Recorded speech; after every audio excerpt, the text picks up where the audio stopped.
Hey guys, it's TheFrXion here, or Tiger Tank 12, however you wanna call me, I don't really care. And today we are back in the realms of World of Tanks, and this time around we're taking a look at one of my new favorite tier 10 tank destroyers, the FV215B183. This tank very recently was replaced by the FV217 Badger, the tank that you can see right next to us, an incredible very powerful tank, 355 millimeters of frontal armor, and very few weak spots. Um, yeah, certainly I was lucky to get the FV215B183 before it was replaced, and I had a lot of fun in this tank. And this is going to be a first, or I think a second on this channel. I'm not sure, but this is definitely going to be the first time I'm going to show off the map Klondike, and we can actually, after this game, we can take a little look at the map since I do have free cam activated.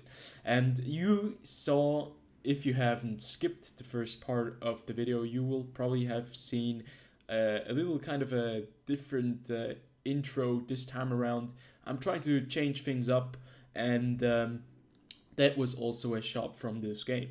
So yeah, what you can see right here is also the new camo, or the camo that you could have unlocked during the winter special for the traditional, I think, traditional selection. This will, or actually I think it's modern Christmas, since you can put it on the British and the Americans. Yeah, it's modern Christmas, excuse me.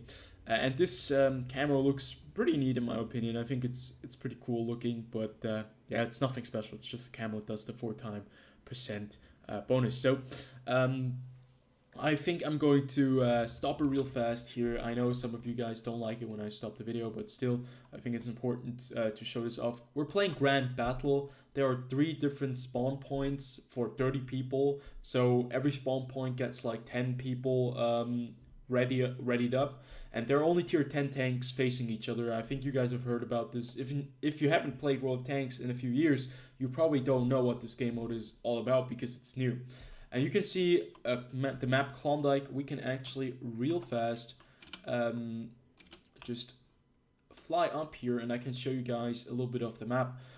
We are playing on the south side, and this is the cap circle. This is the 3 spawn areas right here in the back, as you can see in the minimap, G1, H2, and K3. And then we have this little town over here, this fishing village, and the port. This is where a lot of the heavy tanks will brawl on this side, and on the other side over there, obviously, the enemy tanks will be opposing them, and there's a little bit of cover over there. Then you have this middle bridge area right here, and a big ridge line, since this is like a mining part of the town, like the industrial part. This is also where people like to go up, flank around these 2 routes. It's like a very traditional World of Tanks map, where you have one route to the one flank, the other route to the other flank, and then a middle route which doesn't sport a lot of cover, but can be very important once maybe these 2 routes on the other side are overextended, and you can just bunch up through the middle. But this time around, we will see exactly what's going to happen. And what you can see right here is that they have actually implemented these skyboxes. These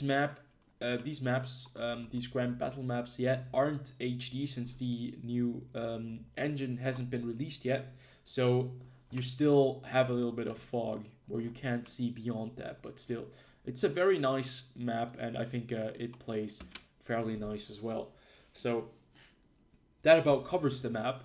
Now let's see what this FV215B is all about. And this is where you want to be in this tank. A vehicle that kind of moves up, presents its like face. It doesn't matter how well armored that tank is. If you have like 330 millimeters of pen with standard AP rounds, I think you're not going to be having a bad time. But still, as you can see right there, I wrote in the chat that it was kind of a waste because I spent a round that does 1,150 damage on a tank that only had 600 HP. When I shot him, he still had 1,800, but somebody got there before me. So this is where this game is going to get much more funny, because I am sniping in the FV215B, and I almost feel bad.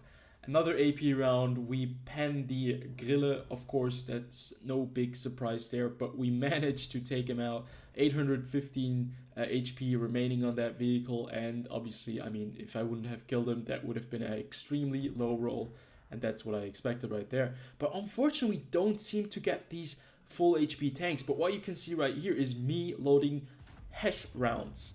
And I know, I'm sorry, but this tank is meant to be played with hash rounds, because as you could see right there, we penned that guy and did 900 damage. Obviously with AP we could have done the same, but hash rounds are just that much more fun on this tank. I know it's a very, very dirty tank, to be honest. I did feel kind of a bit guilty playing it, but I mean, it's the original Deathstar. It's the original tank destroyer that people are afraid of. I've been taken out by these things more times than I would like to admit. And then we hit the mouse. This is the shot that you could see at the beginning of the match for 1,688 damage, bringing our total damage up to 4,072. And that is just what this tank does best. If you get like the flat surface of a vehicle with the hash round, it will penetrate, it will do damage. 230 millimeters of pen is enough to go through the side and the rear of tier 10 tanks and the lower glaciers of a lot of vehicles, like let's say weak spots, the E100 for example. But it's not enough to go through like a Jagdpanzer E100, since that thing obviously has much more armor. But still, it's just so much fun. This tank, just imagine, if you shoot someone in the face and you don't penetrate them with Hesh, you still do about 700, 800 damage with the splash that you do with this tank, and that is freaking crazy. There we have a Jagdpanzer E100. You can see I'm trying to aim for the lower plate. 472 meters away, and yeah, we managed to penetrate him in the lower plate, doing 2,000 damage. Just imagine this. This is just this is World of Tanks. And I try to claim this kill for me because I'm trying to do a mission right here, and it's crazy. I have never seen such raw firepower. I've never played a tank with such raw firepower in World of Tanks before. Like the tanks that I played at tier 10 that could do like massive amounts of damage were the E4 and the E3, both of them doing when you have a good day 1,000 damage per shot, like from time to time obviously, but still it's pretty damn impressive. So yeah, we unfortunately aren't able to take out the artillery over there or the TVP, also a pretty new tank that I would love to unlock. But as you can see right here, we actually have been spotted once. Nobody shot at us because my team was very dominant in this match. And this is what I've noticed in a lot of grand battles, that the games are not very balanced. Most of the times these big games go one way or another. Like either you roll them like really, really crazy, or you get rolled really, really crazily. And yeah, that pretty much almost wraps this entire thing up. There are only 2 tanks remaining, STRV and the TVP, and I need 4 kills where I haven't been spotted. And unfortunately for me, I'm unable to do that because my team, obviously, they are bloodthirsty. They want to get the kills, and it just shows you how crazy this kind of matchup is. Do I like grand battles? Well, this is another thing. I will probably review or just make a video about all the game modes that are currently in the game, and I will talk about them. If I think they're good or not. Because right now, grand battles, I've been in a few of them. I've heard a lot of people are not very interested in them. Mainly because, well, I'm not sure.